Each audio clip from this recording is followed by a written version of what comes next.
KIMS బొలినేనిలో ventilator పై ఉన్న నాగంజలిని పరామర్శించిన రాష్ట్ర పేరిక సంఘ నాయకుడు వానపత్రి బద్రి, రాజమండ్రి జనసేన ఇన్ఛార్జ్ అనుశ్రీ సత్యనారాయణ. ఈ సందర్భంగా వారు మీడియాతో మాట్లాడుతూ 11 రోజులుగా నాగంజలి వెంటిలేటర్ పైనే ఉంది. ఆమె క్షేమంగా బయటపడే అవకాశాలు చాలా తక్కువగా ఉన్నాయని డాక్టర్లు చెబుతున్నారు.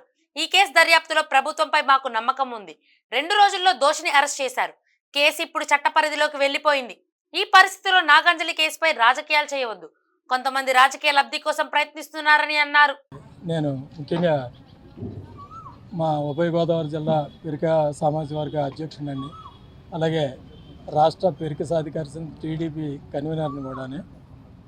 మరి గత ఈ 11 రోజులుగా కూడా రోజు నేను రావడం, పాప ఆరోగ్య పరిస్థితిని తెలుసుకోవడం, అలాగే పోలీసు వ్యవస్థ పరంగా కానీ హాస్పిటల్ పరంగా కానీ అన్ని విషయాలని రోజు తెలుసుకుంటూనే ఉన్నాం.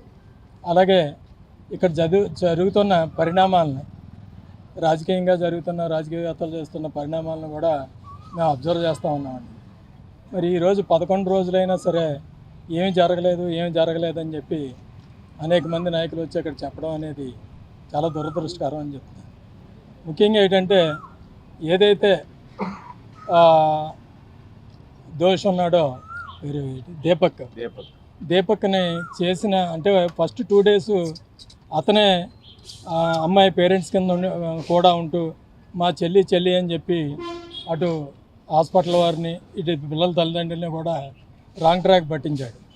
ఎప్పుడైతే ఈ డైరీ దొరికిందో ఆ క్షణం నుంచి అతను అబ్స్కాండ్ అవుతుండో, అతను మోసం చేశాడు అన్న విషయాన్ని ఇటు తల్లిదండ్రులు అటు హాస్పిటల్ యాజమాన్యం కూడా గ్రహించింది.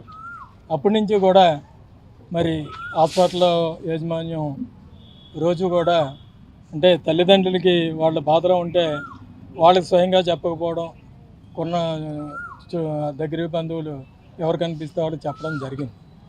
అయితే ఆ రోజు నుంచి కూడా మంచి వైద్యమే జరుగుతుంది. ఏదైతే గవర్నమెంట్ కలవ చేసుకోలేదు అనేది కూడా అవాస్తవం అండి. ఇది హోమ్ మినిస్టర్ గారి దగ్గర కూడా వెళ్ళింది, స్పందించి కలెక్టర్ గారు చెప్పడం జరిగింది. మరి కలెక్టర్ గారు ఒక 6 డాక్టర్లతో కలిపిన ఒక కమిటీని వేసి వైద్యం జరిగే విధంగా కూడా ఏర్పాటు చేయడం జరిగింది. అదేవిధంగా ఏదైతే దీపక్ అనే వ్యక్తి అబ్స్కాండ్ అయిపోయి దొరకకుండా యాంటిసిపేట్ ట్రై చేసి అప్పుడు ముందుకు వద్దామని అబ్స్కాండ్ అయిపోవడం ప్రయత్నం చేస్తే, మరి ఏదైతే మేము వేళ మాట్లాడడం జరిగిందండి లోకల్ ఎమ్మెల్యే ఆదిరెడ్డి వాసు గారితో, ఆయన చెప్పారు ఆ రోజే దోషి ఇతను అని ఎప్పుడైతే అనుమానించారో అప్పటి నుంచి సుమారు 24 గంటల లోపల 2 రోజుల లోపల అతన్ని అరెస్ట్ చేయడం కూడా జరిగింది. అలాగే కొంతమంది ఇక్కడికి వచ్చి కొన్ని అపోహలు తెలియజేస్తున్నారు. ఆ రూమ్మేట్స్ ఉన్నారు, వాళ్ళని ఎటువంటి ఇన్వెస్టిగేషన్ చేయలేదని చెప్పడం కూడా అవాస్తవం. వాళ్ళని కూడా స్టేషన్ పిలవడం జరిగింది. అంటే నిర్ధారణ కాలేదు కాబట్టి ఒకరినే పిలిచి వాళ్ళు అక్కడ ఇన్వెస్టిగేషన్ చేయడానికి సిద్ధం అవుతున్నారు. అలాగే హాస్పిటల్లో ఫుటేజ్ ఇవ్వలేదు అనేది కూడా అవాస్తవం అండి. ఏంటంటే ఈరోజు మనం ఈ సామాజిక వర్గం ఈ డెవలప్ అయిన రోజుల్లో అది అందలేదు ఇది అందలేదని చెప్పడం అనేది అవాస్తవం. ఏంటంటే కేసు చట్టం పరిధిలోకి వెళ్ళింది. పోలీసుకి వాళ్ళు ఫుటేజ్ ఇవ్వమంటే వాళ్ళు వదిలిపెట్టరు, ఇచ్చి తీరాలండి. ఒకవేళ వాళ్ళు ఇవ్వకపోతే వాళ్ళు రికవరీ చేసుకుని వాళ్ళు ఎంక్వైరీ చేస్తారు. ఆల్రెడీ ఆ ఫుటేజెస్ కూడా రికవరీ చేశారు, ఎంక్వైరీ జరుగుతుందని కూడా చెప్పడం జరిగింది.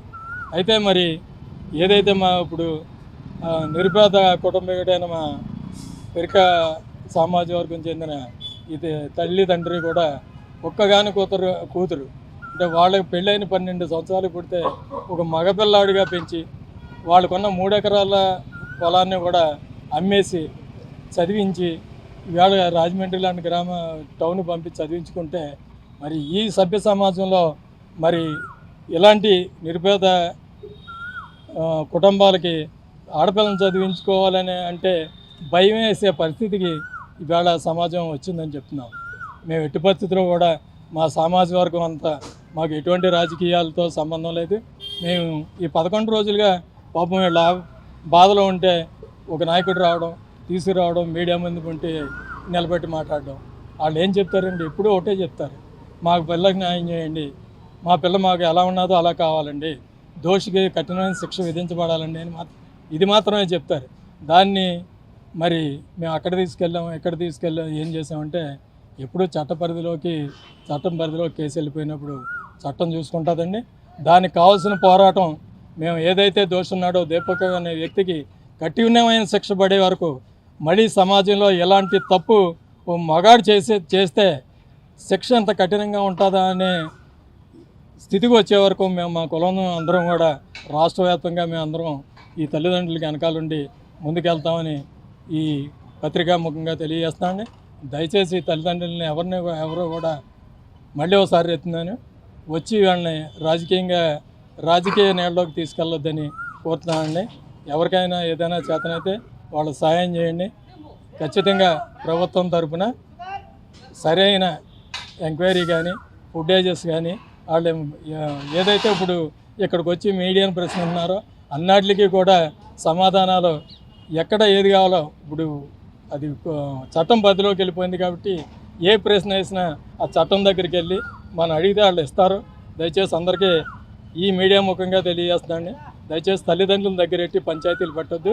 మీరేమైనా చేయదలుచుకుంటే ఏదైతే చట్ట పరిధిలో ఉందో పోలీస్ స్టేషన్కి ఎస్పీ ఆఫీస్కి వెళ్ళి మనకి కావాల్సిన ఇన్ఫర్మేషన్ అక్కడ తీసుకుంటే క్లారిటీగా ఇస్తారండి. అప్పుడు ఏదైనా వస్తే వాళ్ళని ప్రశ్నిద్దాం. అలా ప్రశ్నించే పరిస్థితి వచ్చినప్పుడు మేము మా సామాజిక వర్గం ముందుండి రాష్ట్ర వ్యాప్తంగా మేము న్యాయం జరిగే వరకు పోరాటం చేస్తామని తెలియజేస్తూ సెలవు తీసుకుంటాం.